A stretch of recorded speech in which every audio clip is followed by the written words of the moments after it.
Students, हम equations laws of motion, हम लोग लॉज ऑफ मोशन का चैप्टर कर रहे थे। उसमें बहुत से क्वेश्चन सॉल्व किए इक्विलिब्रियम से रिलेटेड। सो एक क्वेश्चन बहुत ही अच्छा लगा मुझे, so just I will solve this question, then we will proceed with the new concept, right? So question is this is a wedge, right, and three masses A, B and C are connected by the string like this and the system is in equilibrium. तो क्या क्या पूछ रहा है कि what will be mass of A so that it will remain in equilibrium and the net force acting on this pulley T. ठीक है, तो हमने सेटअप बना दिया है। अभी इसको किस तरह से सॉल्व किया जाए, कंसेप्ट वही है, कंसेप्ट सेम है कि when the system is in equilibrium then sigma fx is equal to 0 and sigma fy is equal to 0। इसमें एक इंपॉर्टेंट चीज, ये क्वेश्चन हमने किस लिए लिया है, इसमें सबसे इंपॉर्टेंट चीज हम जो बताना चाहते हैं कि जो हम x एक्सिस और y एक्सिस सिलेक्ट करते हैं वो it depends on us। We can select any axis but axis should be perpendicular to each other। ये चॉइस हमारा है। सो नॉर्मली हम एक्सिस वैसा सिलेक्ट करते हैं जिसमें एक एक्सिस के अलोंग मैक्सिमम फोर्स हो, सो दैट कि रेजोल्यूशन कम से कम करना पड़े। तो नॉर्मली हम ये करते हैं कि एक एक्सिस अलोंग द स्ट्रिंग रखते हैं एंड दूसरा उसके परपेंडिकुलर रखते हैं। That is the fundamental thing I wanted to tell you. अब देखो, ये since it is in equilibrium, so resolution of forces अगर हम करेंगे या फिर फ्री बॉडी डायग्राम बनाएंगे तो किस suppose its mass is m, mass m मान लेते हैं, तो इस पर डाउनवर्ड फोर्स में टुवर्ड्स सेंटर क्या लगेगा, mg लगेगा। इस पर टेंशन एक T1 मान लेते हैं, right, two strings are there 1 2, तो इसमें T1 मान लेते हैं।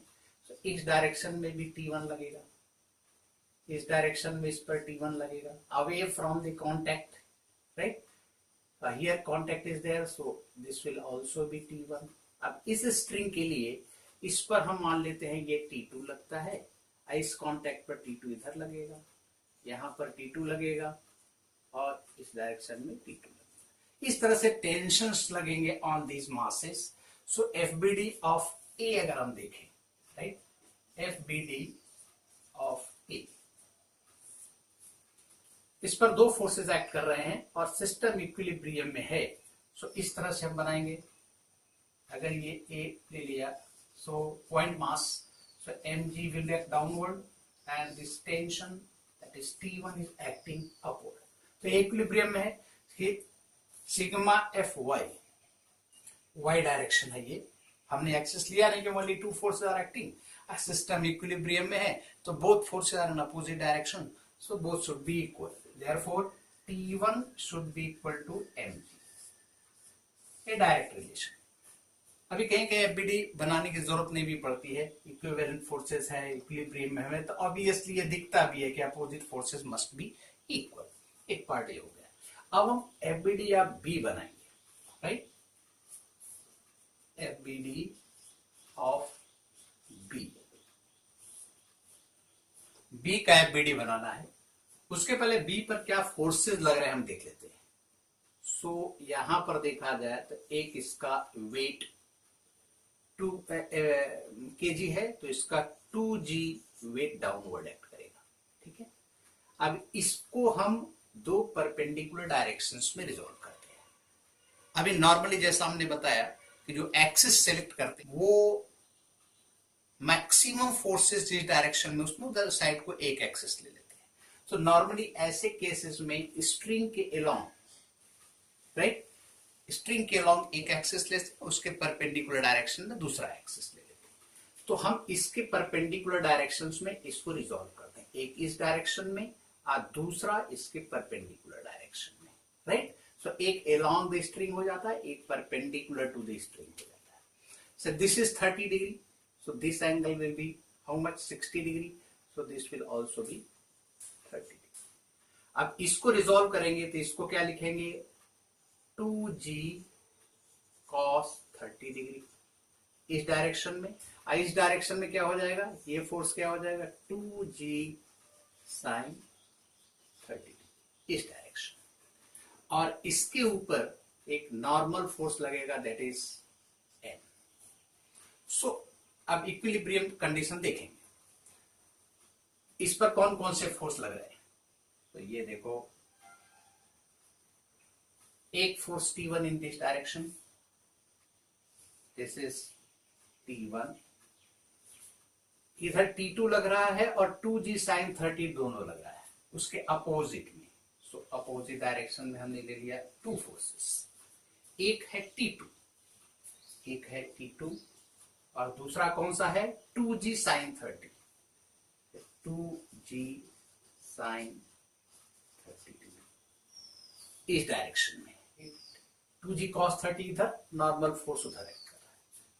सो इस डायरेक्शन में और इस डायरेक्शन में ये हो जाएगा 2g cos 30 डिग्री, इधर 1 2 3 4 5 फोर्सेस आर एक्टिंग। अब यहां पर एक्सिस कौन सा लेना है, हम कुछ भी ले सकते हैं, एक्सिस को वाई एक्सिस परपेंडिकुलर ले सकते हैं, लेकिन यहां पर एक्सिस ऐसा सिलेक्ट करते हैं, इस डायरेक्शन को हम ले लेते हैं एक्स एक्सिस। जैसा हमने बताया कि ज्यादा से ज्यादा फोर्सेस इसके अलोंग है, इधर 3 फोर्सेस आ गए, एक्सिस इसको ले लेते हैं और उसका परपेंडिकुलर डायरेक्शन इसको हम वाई एक्सिस ले लेते हैं, क्योंकि इसके ऊपर ये नॉर्मल है, परपेंडिकुलर डायरेक्शन। अब रेजोल्यूशन जो होगा इस डायरेक्शन में और इस डायरेक्शन में। अगर हम देखें तो ये इसके ऊपर परपेंडिकुलर है तो रेजोल्यूशन की जरूरत भी नहीं है, डायरेक्ट हम लिख सकते हैं axis along forces, Y axis के along forces. So here in this case what will happen, sigma fx is equal to 0 and sigma fy that is equal to 0, right. अभी सिग्मा fx और sigma fy हम लिखेंगे, तो लिखेंगे ऐसे लिखेंगे, sigma fx is equal to 0, ये क्या हो जाएगा, एक डायरेक्शन पॉजिटिव ये है, नेगेटिव ये है, हम लिखेंगे T1 minus T2 plus 2g sin 30, right, T2 plus 2g sin 30 degree and that is equal to 0। Okay, x के डायरेक्शन में T1 इधर है, T2 प्लस 2g sin 30 इधर है, तो sigma fx is equal to 0 में वो रिलेशन मिल जाएगा। So therefore we can write T1 minus T2, open करेंगे तो माइनस हो जाएगा 2g into 1/2 that is equal to 0। अब ये 2 से 2 कैंसिल हो जाएगा, right. Therefore T1 minus T2 minus g is 10 is equal to 0। Therefore T1 minus T2 that is equal to 10। ये पहला इक्वेशन तैयार हो गया। अब यहाँ पर g का वैल्यू कितना लिया है, g is equal to 10 metre पर सेकेंड स्क्वायर, तो एक रिलेशन ये मिल गया। दूसरा रिलेशन इधर से मिल जाएगा, sigma fy is equal to 0, right.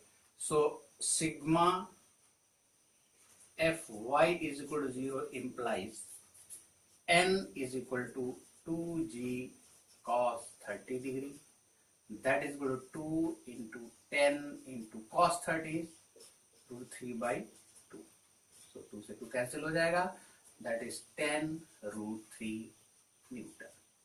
so normal reaction we got 10 root 3 and T1 minus T2 one relation we got, right। from here we will make FBD of C का FBD बनाएंगे। तो हम क्या लिखेंगे, FBD of C। अब इस पर कौन कौन से फोर्सेस लग रहे हैं, इस पर डाउनवर्ड 2g एक्ट कर रहा है एंड T2 ऊपर लग रहा है। So we can say this is downward force, this is 2g, right, and upward force that is T2। So it is in equilibrium, so that is why T2 is equal to 2g, that is C। therefore T2 is equal to 2g, that is 2 into 10, that is 20 Newton। so we got T2 is equal to 20 Newton, right। and here T1 minus T2 is equal to 10, So equation 1 and suppose it is 2. So from 1 and 2, from 1 and 2, what do we get? T1 minus T2 is equal to 10. Therefore T1 minus T2 is 20. That is equal to 10. Therefore T1 is equal to 30 Newton. So 30 Newton is equal to M into G is 10. Therefore M is equal to 30 by 10, that is 3 kg. So finally we got M is equal to 3 kg and this is the answer. Right? So we got mass of this, so that this system is in equilibrium. Mass is 3 kg. Now we want, what is the net force at pulley P? At this pulley, how much total force is acting? So see, this is 30 degree. So this angle will be how much? 60 degree.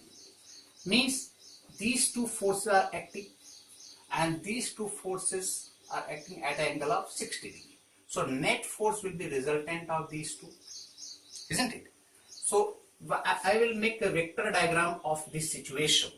So suppose this is P and two forces are acting, one in this direction, that is T1, another in this direction is also T1, and angle between these two forces is 60. So two forces are there, this T1 and this is T1. Angle between these two vectors, two forces, is 60 degree. So we know how to find the resultant of these two forces. ये अपने को पहले पता है, हमने resultant of forces vector में बताया हुआ है. So magnitude we have to find. So हम क्या करते हैं, इसका पैरेललोग्राम तैयार करते हैं, राइट? और फिर ये हमारा होता है net force acting on it, right? So ये नेट फोर्स का मैग्नीट्यूड कैसे निकालते हैं? F is equal to under root, क्या लिखेंगे? T1 स्क्वायर प्लस ये T1 square plus 2T1 into T1 cos of 60, right? cos of 60, ये हमारा फॉर्मूला है, right? If resultant of A and B, angle between these two is theta, तो हम क्या बोलते हैं? Under root A square plus B square plus 2ab cos theta. Same चीज यहाँ पर यूज किया है. सो हम इसको वैल्यूज रखने के बाद थोड़ा सिंप्लीफाई कर लेते हैं, ठीक है? तो हम क्या देखते हैं? T1 square plus T1 square 2T1 square plus T1 into 2, ये भी 2T1 स्क्वायर हो जाता है, ये cos 60 डिग्री हो जाता है, ठीक है? अब this can further be written as under root, हम 2T1 स्क्वायर बाहर ले लेते हैं, 1 प्लस cos 60 डिग्री. अब चाहे तो वैल्यूज भी रख दे डायरेक्टली तो भी चलेगा, या फिर सिंप्लीफाई कर दें. So this can further be written as, हम T1 को बाहर ले लेते हैं, या फिर वैल्यूज रखो 30 न्यूटन T1 है, तो T2 into 30 square into 1 plus cos 60. cos 60 is 1 by 2, right? So 1 by 2 I will write. So it will be under root 2 into 30 को हम बाहर ले लेते हैं, into how much? It is 3 by 2, ठीक है? इंटू 30 स्क्वायर में से 30 बाहर ले लिया. So 2 and 2 will go, we will get 30 under root 3. So net force acting on this is 30 under root 3 Newton, right? So net force acting at what angle it is acting, that too we can find. This will be F, right? F is 30 under root 3 Newton. Suppose angle is also wanted. Suppose this angle is required. So if these two forces are equal, then the resultant bisect this angle. That we can look at it. अगर ये दोनों forces equal हैं तो इसका result जो है इसको bisect करता है. This alpha should be equal to 30 degree.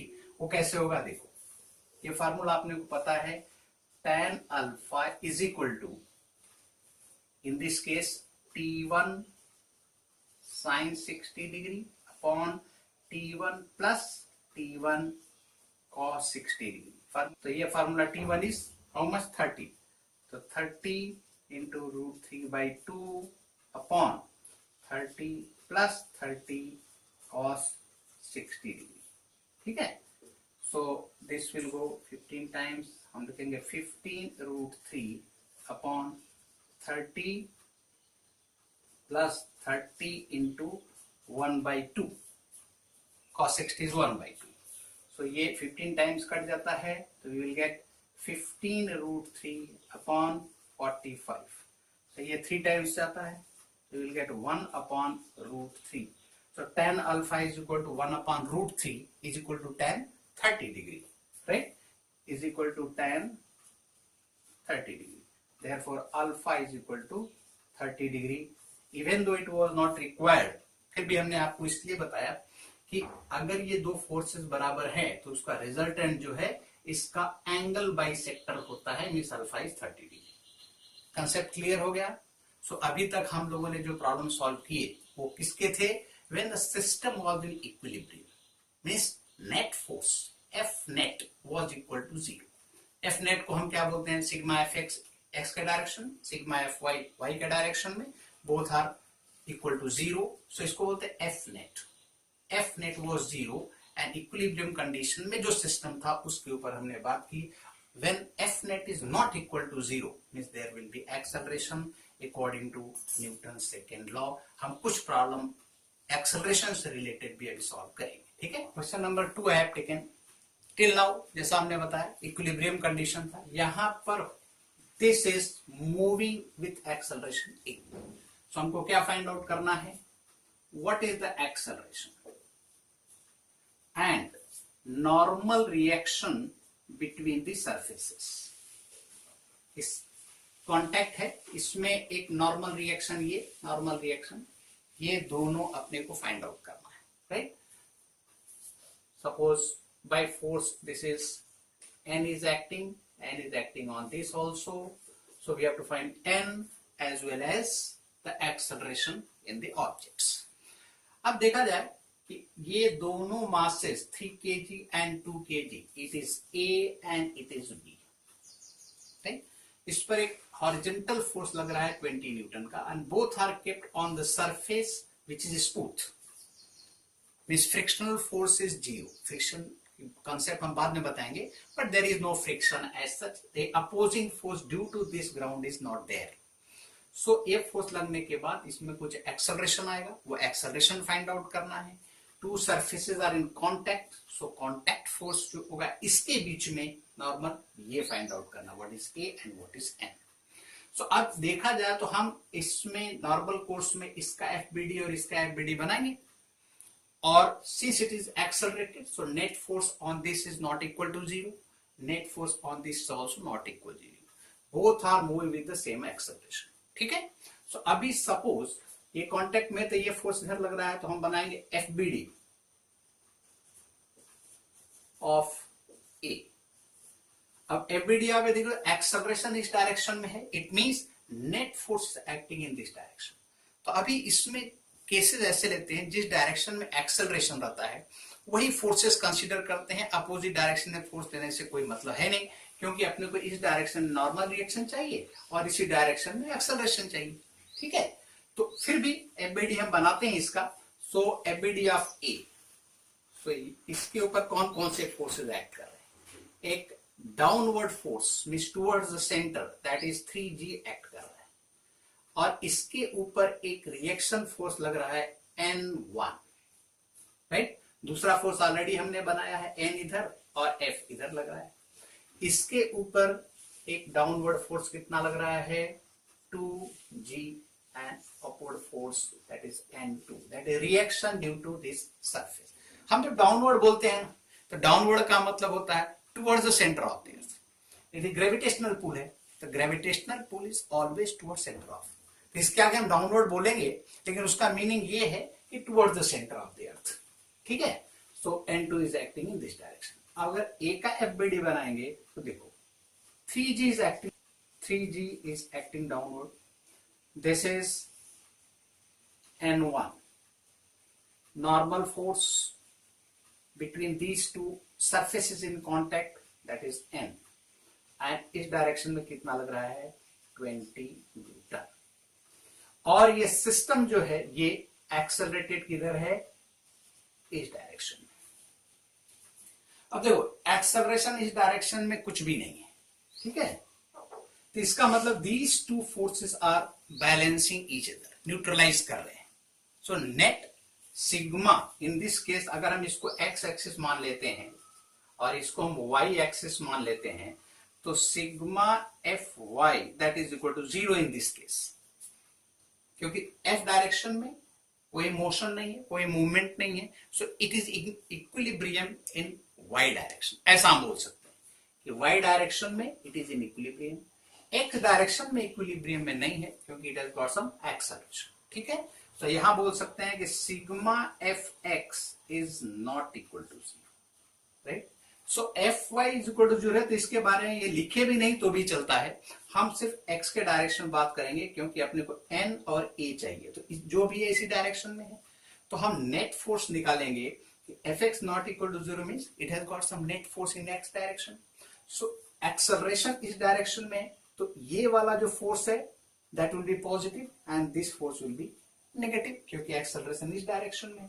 तो अगर देखा जाए तो क्या हो जाएगा, एक्स डायरेक्शन में फोर्स कितना हो जाएगा 20 newton in this direction minus N, तो ये कितना हो जाएगा हमारा नेट फोर्स हो जाएगा। Net force acting 20 newton in direction, N is in direction, so net force is 20 minus N. अब ये क्या करेगा, इस मास में दिस इज ए, इसमें हमारा एक्सेलरेशन क्रिएट करेगा। तो न्यूटन सेकेंड लॉ क्या है, F net is equal to mass into acceleration. Newton second law ये बोलता है when mass is constant, so whatever acceleration is getting produced in the mass will be equal to F net, product of this two. So आइए net force निकल गया F net, तो मास कितना है 3 kg, so that is equal to 3 into, ये पहला relation. FBD of B बनाएंगे, right, FBD of B. अब बी का एफबीडी है, सो इस पर जो फोर्सेस लग रहे हैं that is creating the acceleration A.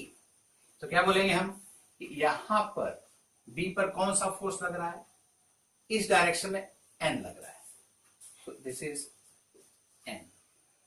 Mass downward that is 2g, gravitational force acting downward, and N2 is acting upward,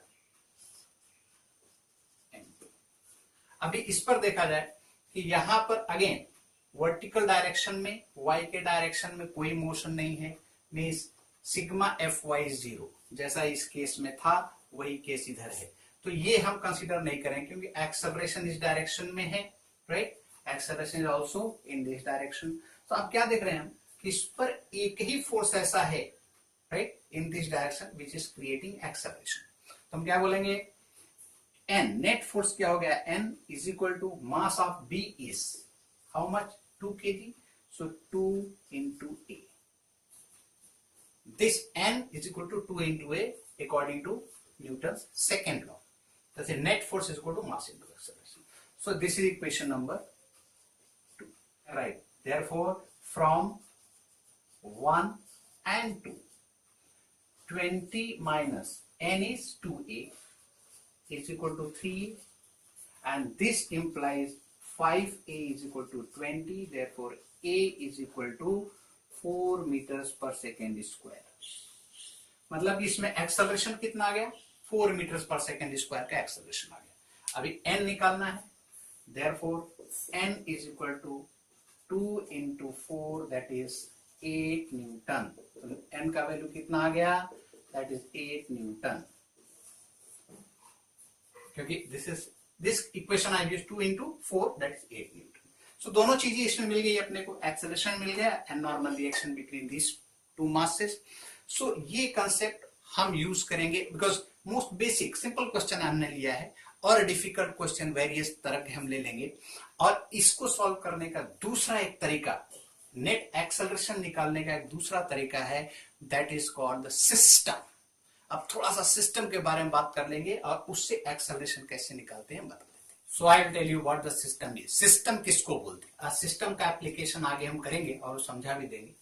so system वो है जब two or more objects interact with each other. Interact means force लग रहे हैं, different kinds of force are acting on the objects, then they form a system, right. Condition ये है कि different different forces लग रहे हैं, सो उसमें जो इंटरनल फोर्सेस लग रहे हैं, राइट, वो कैंसिल करते हैं एक दूसरे को when we talk about the system. तो एग्जांपल से आपको क्लियर हो जाए। और उसमें जो एक्सेलरेशन क्रिएट होता है it is due to external forces only. So तीसरा है acceleration. Acceleration in the system is created by net external forces. Important. And then what is the external forces? External forces are those forces on the system which are acting on the boundary of the system from outside. ठीक है। Isolated system की जब हम बात करते हैं, एक नया वर्ड आता है isolated system. So isolated system में external forces are zero, right, only internal forces are acting. So किसी भी सिस्टम में जब एक्सटर्नल फोर्स लगता है तो net external force cause the acceleration in this. और जो भी एक्शन रिएक्शन फोर्सेस है इनसाइड द सिस्टम, अब एग्जांपल से वो क्लियर हो जाएगा। Inside the system action reaction forces neutralise. अगर हम फ्री बॉडी डायग्राम बनाते हैं तो हम बोलते हैं action and reaction, these are acting on two different bodies, right. But in this case when we consider system, these action reaction pair becomes the internal force, and this internal force, opposite forces are getting neutralized. Internal forces never cause any kind of acceleration in the system. So उस concept से हम ये problem कैसे find, इस problem में acceleration कैसे find out करेंगे वो मैं आपको बताता हूं। देखिए, अगर ये टू मासेस है, दे आर इंटरेक्टिंग, तो हम क्या करेंगे, इसको कॉम्बिनेशन को हम एक सिस्टम बना देंगे। इसको हम बोलेंगे it is system of two masses, right. अगर हमने इसको सिस्टम बोल दिया तो इसका मतलब सिस्टम के अंदर जो फोर्सेस लग रहे हैं N, so they are neutralising each other. So net force due to internal forces is zero, तो वो फोर्स हमारा एक्सेलरेशन क्रिएट नहीं करता है। एक्सटर्नल फोर्स क्या होगा, जो बाउंड्री पर लग रहा है, ये 20 न्यूटन का फोर्स, 20 न्यूटन का फोर्स लग रहा है किस मास के ऊपर, सिस्टम हो गया। So total mass is 3 + 2 that is 5। So in this system total mass कितना हो जाएगा, mass is equal to 3 + 2 kg that is 5 kg। And F net क्या हो जाएगा, external force, it is external force, that is 20 Newton. So net force is this, mass of the system is 5 kg. So according to Newton's second law, this, that is 20 is equal to 5 into A. So this implies A is equal to 20/5, that is 4 meters per second square. So जो अपने को मिला था 4 meters per second square, हम system consider करते हैं तो भी वही एक्सेलरेशन मिलता है। लेकिन ये n अगर फाइंड आउट करना है तो हमको फ्री बॉडी डायग्राम इसका और इसका अलग अलग बनाना पड़ेगा, तभी हम ये reaction force between these two surface, this surface we can find. So ये एक्सेलरेशन फाइंड आउट करने के लिए कॉमन एक्सेलरेशन, जैसे acceleration of both the body should be same, जैसा हमने बोला है, तो वो फाइंड आउट करने के लिए हम इसको एक सिस्टम कंसिडर कर सकते हैं। सो ये सिस्टम कंसिडर करके और फ्री बॉडी डायग्राम बना करके अलग अलग तरह से टेंशन, फोर्सेस, हम ये सब चीजें निकालने के लिए कोई और प्रॉब्लम सॉल्व करेंगे। So in the next video you will get more and more problems with this concept also. So we'll meet next time. Till then, all the best. Take care of you.